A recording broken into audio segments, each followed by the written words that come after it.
So here is how you can connect your bank to Splitwise. Step number one is to open up the Splitwise app.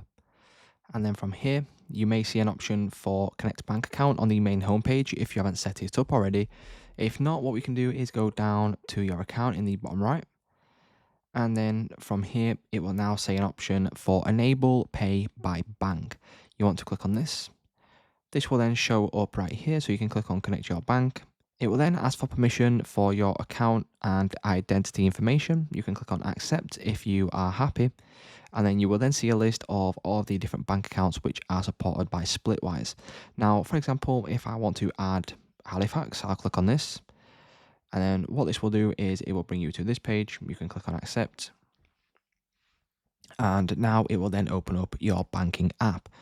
So once we get over to our banking app, we just need to sign in, and then you will then be brought to a page which looks like this. So the account sharing setup page, what you now need to do is you want to choose the bank account which you want to add. So for example, I will click on this one, and then you can then scroll down and click on continue.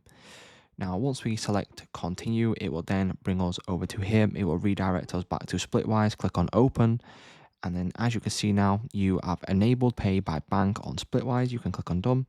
And then if we go over and go to bank connections, you'll see the bank account which is now set up on your Splitwise.